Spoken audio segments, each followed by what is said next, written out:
la pregunta inicial que todo el mundo se hace. Las respuestas son muchísimas, y las respuestas en líneas generales se pueden resumir en tres. No se puede conocer a Dios. Dios no existe, en primer lugar. Se puede decir Dios no existe, con lo cual conocer a Dios es imposible. La otra es, si Dios existe o no existe, no lo sé, no lo puedo conocer, trasciende mi capacidad intelectual, el agnosticismo. Y la tercera posición es, sí, a Dios lo podemos conocer.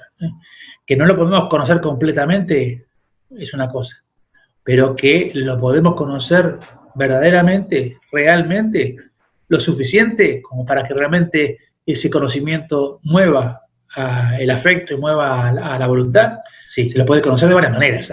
Yo en concreto que se me ocurría empezar a tratar de hacer paralelismo con el conocimiento que tenemos de cualquier cosa, ¿no? En el fondo, cualquier realidad, o en concreto cualquier persona, cualquier individuo, lo conocemos de tres maneras distintas. En primer lugar, por las cosas que hizo. A una persona podemos conocerlas en cierta medida por las cosas que escribió, si hizo alguna obra importante, si fundó una empresa que luego influyó mucho, si puedo conocer a través de la empresa, puedo conocer a través del libro, puedo conocer a través de las obras, cualquiera de una persona, algo de la característica de esa persona, algo. Puedo llegar a sacar conclusiones sobre su forma de ser, sobre los gustos que tenía, sobre su forma de pensar, y ese conocimiento no es poca cosa. Hay referencias, hay mucha gente que solamente las conocemos por aquellas cosas que hicieron, y no conocemos mucho más porque no tenemos otras fuentes. Pero ese conocimiento es válido. No será el suficiente para muchas cosas, pero sí es válido para conocer algunos rasgos de la personalidad de un individuo. La segunda manera de conocer a alguien es a través de los testimonios que otros dan de esa persona, ¿no? Que dan otros testimonios verbales de gente conocida nuestra que los conoce, que dice que fulano, mengano, son personas bárbaras, que son, o que no, son medio egoístas, lo que fuese, lo conozco bien, y entonces me cuentan cosas de esa persona y me describen con detalle su forma de ser, su forma de actuar, su historia, y uno se hace una idea de esa persona. Después confirma, o por lo menos complementa la información sobre esa persona a través del testimonio que de esa persona dan otros, y va sacando sus propias conclusiones. Cuanto mayor número de personas y más variadas me den testimonio sobre ese individuo, seguramente mi conocimiento será más real. Y podré matizar algunas de las afirmaciones que hicieron algunos, podré confirmar, realmente reafirmar las que hicieron cuando son mantenidas por mucha gente de mi confianza. Bueno, y uno puede llegar a conocer mucho de un individuo a través de las cosas que dicen quienes lo conocieron, quienes lo trataron. También los libros me dan información de otras personas que existieron, narrando, le digo, cuando se relatan biografías de un individuo, y yo puedo conocer mucho a una persona, a Napoleón, no sé, a Artigas, al personaje de la historia, puedo conocerlo mucho a través del testimonio que dan en los libros gente que investigó sobre él, fue a las fuentes documentales, y puedo concluir muchas cosas. Y hay muchas cosas que las mantenemos firmemente como ciertas de la forma de ser de algunas personas, porque la hemos leído en libros, no porque los conocimos, porque hemos dado veracidad a testimonios de gente que nos merece esa confianza. Y ese conocimiento nos permite tratar y tomarlo como punto de partida para un montón de cosas.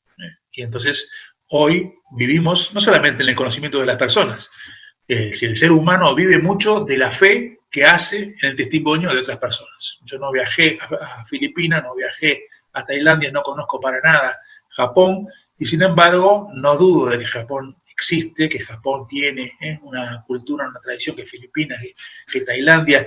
Hay un montón de cosas que conozco de esos países en base al testimonio que otros dan y que me merecen confianza. Y sobre todo son muchos testimonios, pero a veces de algunas personas en la historia tengo testimonios de un solo individuo o dos, son pocas, pero ese testimonio a veces viene reafirmado por un montón de cosas. Si esa persona dio su vida defendiendo lo que afirmaba, entonces el testimonio de esa persona a mí me merece una especial consideración. Estará equivocado, lo que quiera, pero de todas maneras esa persona fue capaz de defender la veracidad de lo que estaba diciendo, de lo que estaba sosteniendo, hasta el punto de no rehuir la muerte. Bueno, entonces, puedo conocer a una persona en función de lo que otros dicen de él, y no es poco conocimiento. La gran mayoría de las cosas que manejamos, las decisiones que tomamos es en base al testimonio o a las cosas que nos transmitieron otros, que nosotros no confirmamos en el terreno. Y eso es así, y el hombre necesita actuar así. Por eso que la fe que damos, la confianza que damos al testimonio es parte de la manera de avanzar del ser humano. Podemos conocer entonces a una persona a través de las obras que hizo, podemos conocer a una persona a través de los testimonios que otros dan de ella, y después también podemos conocer a una persona con el trato personal, y en directo, con aquella persona. Y realmente hay mucha gente a la que hemos conocido a base de conversar con ella, de verla actuar, de verla moverse, y entonces de conocer un poquito de percibir las cosas que dice, que hace, y bueno, y uno dice, ese conocimiento puede llegar a ser bastante profundo. A veces no es más profundo que el conocimiento que uno tiene a través de lo que otros dicen. Yo cuando trato a una persona, cuando realmente me relaciono con otra persona, la conozco, la oigo hablar, o descubro su timbre de voz, veo sus gestos, y yo un montón de cosas puedo deducir de esas manifestaciones sensibles. Pero quien ha convivido mucho más con él, quien sabe su historia, quizá escribió o habló y sabe mucho más de lo que es esa persona en sí, de lo que realmente vale esa persona en sí, y uno se sorprende muchas veces de que aquella persona con la que uno convivía tanto tiempo en el trabajo, en la calle, lo que fuese una persona capaz realmente de hacer tantas cosas buenas, y uno se sorprende. Porque hay gente que lo conoció más, conoció su historia. Bien, entonces los tres tipos de testimonio, los tres tipos de fuentes de conocimiento son complementarios, son válidos para conocer a una persona. ¿Qué pasa con Dios? La Iglesia, porque en el fondo lo que nos interesa ahora es saber qué dice la Iglesia sobre si se puede o no conocer a Dios. Con Dios pasa lo mismo. A Dios lo podemos conocer a través de las cosas que hizo, las cosas que salieron de sus manos. Y no es infrecuente, ni mucho menos, es tremendamente frecuente que la gente descubra el camino a Dios a través de las cosas que aparecen, que se perciben, de la belleza del mundo, de la armonía, de la infinitud del mundo creado, de la inmensidad de tantas cosas. Uno descubre, y aparte de la perfección y de la armonía, uno descubre la belleza de Dios, descubre cosas de Dios, descubre aspectos de quien es su hacedor.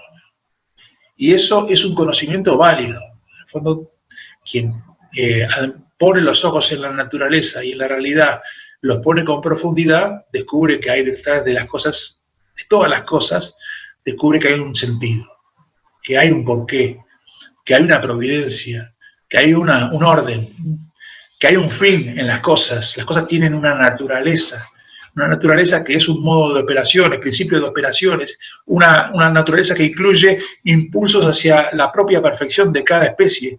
Y uno dice, bueno, especies que aparte van enriqueciendo y evolucionando, y uno dice, esto está muy bien pensado, está muy bien diseñado, realmente hace falta mucha más fe para creer en que todo esto es casualidad, mera casualidad, que para creer que esto responde a un designio, a un proyecto inteligente, ¿no?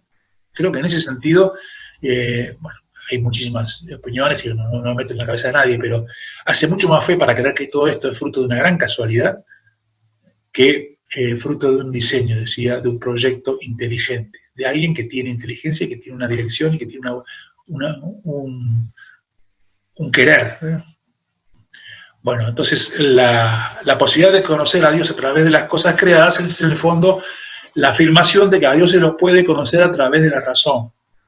A través de la razón, que la razón se alimenta, nuestra inteligencia se alimenta como insumo para elaborar sus pensamientos de lo que perciben los sentidos, tanto los externos, tacto, gusto, la vista, el olfato, como los internos, ¿no? La memoria, la imaginación, ese tipo de sensores que tenemos y que nos proveen de información que luego nosotros elaboramos y podemos elaborar trabajamos y podemos elaborar un pensamiento y una conclusión, ¿no? Tantas veces el trabajo de investigación es precisamente saber manejar muy bien aquellos insumos variables que vamos pudiendo recoger a través de las distintas fuentes y que retenemos también en la memoria, que los traemos a colación y que la imaginación nos permite armarlos, relacionarlos, buscar las relaciones. Y uno dice, con ese tipo de herramienta que posee la razón, podemos llegar a un conocimiento. Bueno, y con Dios pasa lo mismo. En el siglo XIX, en el Concilio Vaticano I, como recordarán o sabrán, hay muchos concilios que son reuniones de los obispos con el Papa a lo largo de toda la historia de la Iglesia, y en el siglo XX hubo uno solo, que fue el Concilio Vaticano II. Y en el siglo XIX también hubo uno solo, y fue el Concilio Vaticano I. Fueron en el Vaticano y por eso el nombre, ¿no? Pero en el Concilio Vaticano I se estudiaron diversas, hubo varias propuestas, se estudiaron varios temas que había que resolver, y había un punto que era importante, que era definir, por lo menos llegar a la conclusión de si se podía afirmar de que a Dios se lo podía conocer con la razón. Bueno, el Concilio Vaticano I y el Papa, siguiendo las indicaciones del Concilio, hizo público la afirmación de que el hombre, con la sola luz de su razón, puede llegar a conocer a Dios. No todas las cosas que Dios, no toda la profundidad de Dios, pero sí puede llegar a hacer cosas verdaderas de Dios, reales, suficiente para poder decir cualquier individuo de la especie humana puede llegar a la razonable certeza de la existencia de un Dios que es único, de un Dios que es eterno, que es inmutable, cosas quizá elementales acerca de Dios, pero que el hombre puede concluir con la sola luz de la razón. Los cristianos, la Iglesia enseña que Dios quiere que todos los hombres se salven, que todos los hombres realmente se enamoren de Dios, lo descubran y se salven. En el fondo en eso consiste la salvación, que es amar para siempre a Dios en toda la eternidad. El hombre tiene vocación de eternidad y está llamado a la eternidad. Y Dios dejó la posibilidad de que todos, establecida, ¿verdad?, la posibilidad de que todos lleguen con la razón a conocer las verdades fundamentales, que existe Dios y que premia a los buenos y que castiga a los malos, o sea, va a ir a los elementales, ¿eh? O sea que el premio y el castigo y la existencia realmente de Dios. Bueno, y a lo largo de la historia se han buscado elaborar demostraciones de la existencia de Dios, y bueno, ya la más conocida, la más conocida, sí, la más trabajada han sido aquellas demostraciones de la existencia de Dios que elaboró Tomás de Aquino en el siglo XIII, que se conoce con las 5 vías de Santo Tomás, el nombre de las 5 vías de Santo Tomás, ¿no? Bueno, es un camino para explorar, y Santo Tomás de Aquino utiliza la observación de la realidad y va desde un proceso inductivo, es decir, de la experiencia, va sacando conclusiones, tremendamente prolijo a la hora de los pasos de razonamiento, hasta llegar a la necesidad absoluta de que hubiese algo que fuese realmente causa incausada, primer motor inmóvil, ser contingente, perdón, ser no contingente, bueno, y varias conclusiones más a través de sus 5 vías. No es mi intención acá dar las 5 vías de Santo Tomás, eso es fruto de otras sesiones, lo que sea. Lo que sí es que el hombre puede conocer, no son las únicas, hay otros argumentos que van más a las experiencias anteriores, a la subjetividad, pero en el fondo dice, bueno, si hay posibilidad de conocer a Dios a través de la razón, ¿por qué existen los ateos? Y no, yo no sé cuál es la respuesta de por qué existen los ateos, ¿no? En algún caso será que niegue la existencia de Dios. Uno puede llegar a entender un poquito más al agnóstico o al agnosticismo, es decir, no me puedo pronunciar acerca de la existencia de Dios porque no tengo ningún tipo de convencimiento y seguridad. Bueno, yo pienso que es una posición equivocada, porque para todo en la vida necesitas manejarte con lo plausible o lo que más o menos tiene cierto fundamento de existencia y de veracidad, si no, no das un paso en la vida. Todo lo tendríamos que corroborar experimentalmente para poder dar el siguiente paso, y eso es imposible en la vida. Necesitaríamos, no sé, 10.000 años de vida para poder realmente hacer algo útil. Y en cualquier otra realidad tomamos la realmente probabilidad muy cierta de que algo sea verdadero para poder partir con eso como punto de base. Pero el tema es más entendible que el de la postura de quien dice, no, todo esto viene de una evolución de la materia eterna. Todo, no existe Dios, existe la materia eterna. Entonces, en general no se puede avanzar mucho más. Una conclusión de ese tipo sería interesante una demostración científica de que la materia es eterna, que es imposible, y a la vez también tratar de explicar por qué existen las cosas y no, por qué algo y no la nada, como se dice, ¿no? Si realmente no existe Dios, ¿por qué existe algo y no existe la nada? Es decir, la ausencia de todo, que sería lo más lógico. Pienso yo, ¿no? De todas maneras, el tema de que el ateísmo, el conocimiento de Dios, no es un conocimiento meramente especulable. Yo doy clase de ética en la universidad y cuando hablo de la ética, que no es cuestión de religión, sino de qué es lo bueno o lo malo, qué es el actuar bueno o malo para el ser humano, es un conocimiento, y profundizar en eso, es un conocimiento, que no es meramente especulable, porque yo cuando llego a una conclusión en ese conocimiento, en esa tarea de conocimiento de investigación, esa conclusión a mí me obliga, de alguna manera se impone a mí como manera de actuar, como camino que debo seguir, ¿no? Si a mí me dicen que los planetas del sistema solar son 9 o son 8, que Plutón es planeta o no es planeta, yo, bueno, muy bien, le daré más o menos importancia a la catalogación de planeta o no de Plutón, pero no me afecta para nada. Sigo viviendo como vivo, sigo siendo lo que soy, sigo con mis intereses, mis ilusiones, porque el noveno planeta, bueno, perdón, porque ahora ni siquiera tengo la duda de cuántos planetas son. Ese tipo, lo cierto es que si Plutón es o no planeta, no me quita el sueño.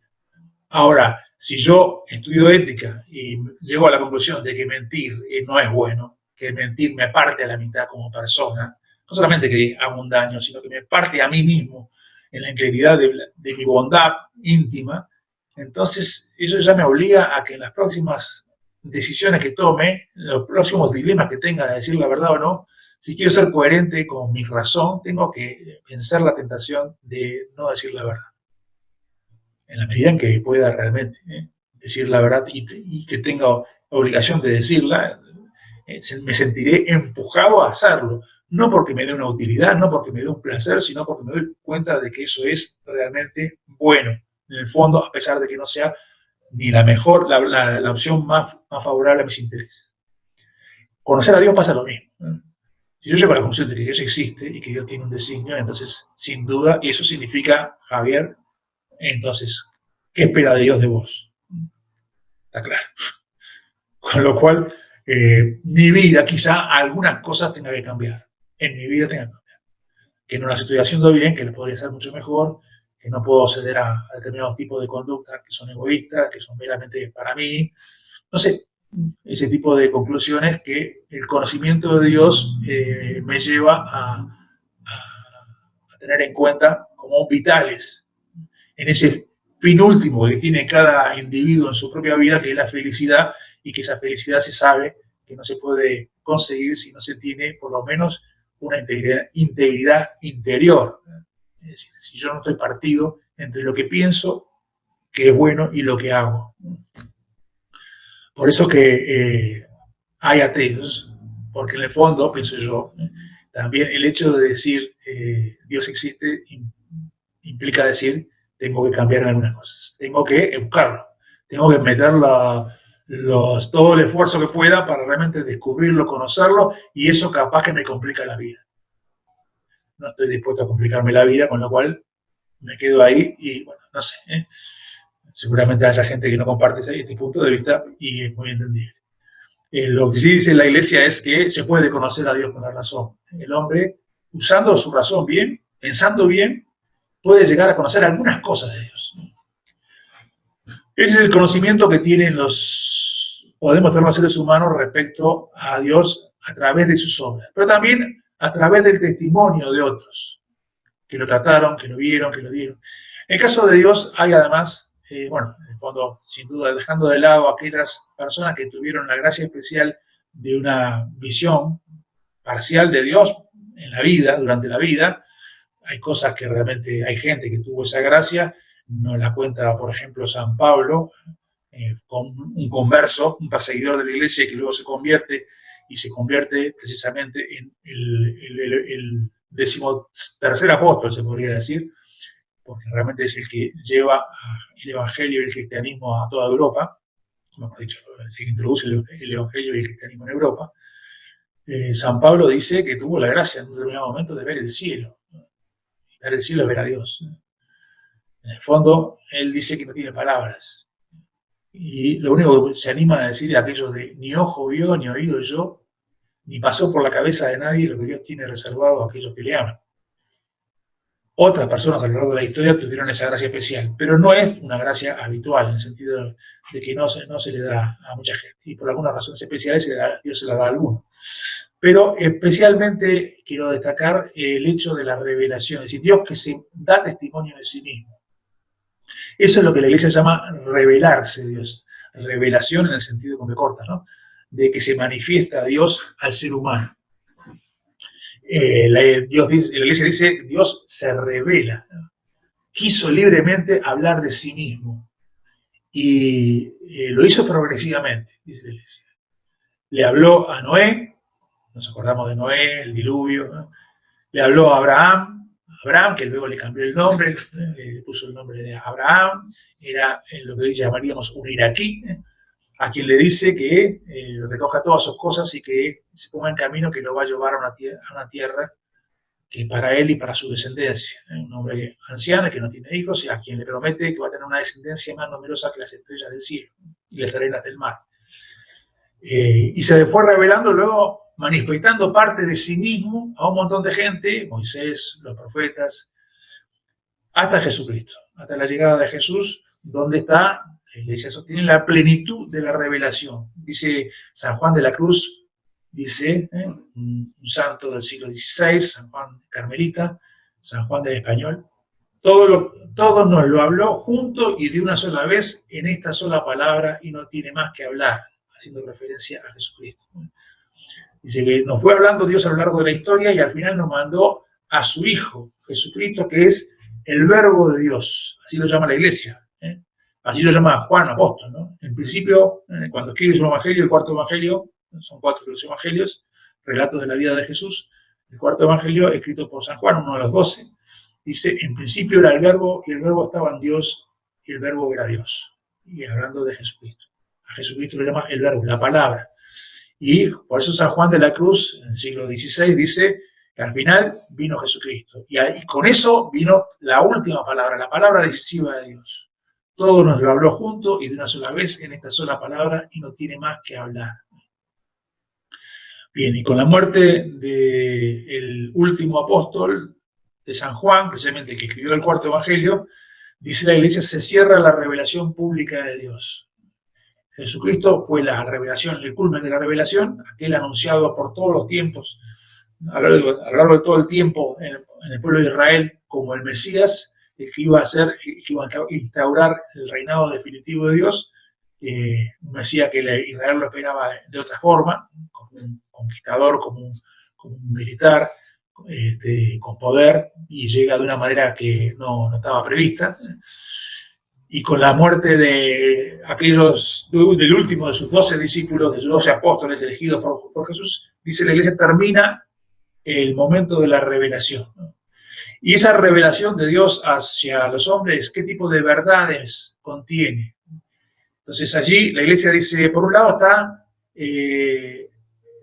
las verdades naturales, hay verdades reveladas por Dios que en el fondo son verdades que el hombre podría haber conocido por la naturaleza, por la razón, y que simplemente Dios se dignó revelarla porque el hombre, por alguna razón que vamos a ver más en la siguiente charla, el hombre quedó un poquito inclinado al error, con alguna tara, digamos, desde el principio, para conocer la verdad. Tiene todos los elementos al alcance de su mano y no termina de elaborar armarlo correctamente. Por eso es que Dios consideró, dice la Iglesia, oportuno también revelar, con una revelación manifestada a distintas personas a lo largo del tiempo, cosas que el hombre igual hubiese podido alcanzar solo, ¿no? Por ejemplo, la propia existencia de Dios, Dios la revela, la eternidad de Dios, la naturaleza de Dios, son cosas que el hombre, la naturaleza esencial de Dios, son cosas que el hombre puede llegar a conocer con la razón, pero igual Dios le revela. Los mandamientos, ese código de conducta que hacen bien al hombre, también son cosas que el hombre puede llegar a concluir con el uso de la razón natural. Y de hecho, por eso se da que en distintas culturas, a lo largo de distintos tiempos, generalmente los preceptos morales coinciden. El no matar, el no robar, el no mentir, son cosas que todas las sociedades, todas las culturas de todos los tiempos, en principio las consideran como acciones que no hacen bien al hombre y que son malas. Pero Dios también las revela públicamente. Los 10 mandamientos están revelados en forma expresa por Dios a Moisés y es una revelación de algo que tiene índole natural, una verdad natural que el hombre hubiera podido conocerlo a través de la razón. Pero la revelación contiene, también esa manifestación de Dios contiene algunas cosas que el hombre no hubiese podido conocer nunca por la razón, dice la Iglesia. Hay cosas que Dios nos dijo acerca de él que nosotros, aunque hubiésemos juntado a las personas más inteligentes y haber hecho una especie de seminario de 5, 10, 20 años trabajando en eso, nunca hubiésemos podido concluir. Hay cosas que el hombre no puede llegar a entender nunca. Por ejemplo, la Trinidad, que Dios es uno solo, pero a la vez 3 personas distintas. No hay más que un solo Dios, pero 3 personas distintas. Es una revelación que trajo Jesucristo. Ni siquiera es del pueblo de Israel. Hay muchas cosas de la revelación de Dios de sí mismo que vienen de la época de Abraham, pero del nacimiento, se puede decir, de ese pueblo que Dios quiso formar para ir metiendo en ese pueblo la promesa de Jesucristo, la promesa del Redentor. Hablaremos de la redención. Pero que Dios es uno y trino es algo que el hombre no hubiese podido conocer nunca si Dios mismo no se revela. Dios manifestó parte de su propia intimidad al hombre, revelándole esta cosa que es muy difícil de entender, no la podemos comprender. Sí podemos profundizar muchísimo, y de hecho se ha profundizado muchísimo, hay cosas buenísimas sobre la Santísima Trinidad a través de las cosas que Jesús nos dijo y que en el fondo la gente con el paso del tiempo empezó a trabajar y concluir, a asociarla con otras cosas, y uno dice, incluso releer un poquito del Antiguo Testamento, las revelaciones que aparecen en los primeros libros de la Biblia y en todos los libros de la Biblia, y uno dice, mira, esto se cierra con esto otro, y se cierran muchas cosas, pero sigue siendo algo que está por encima de la capacidad intelectual del ser humano. La Eucaristía es un tema del que vamos a hablar, está en uno de los puntos específicos dedicados exclusivamente para él, es una cosa que no se puede entender con la inteligencia humana, por más que dediquemos años, siglos. Bueno, y ese conjunto de revelaciones está, ¿dónde está? ¿Dónde está puesto? ¿Quién las tiene? ¿Es un libro que lo tiene?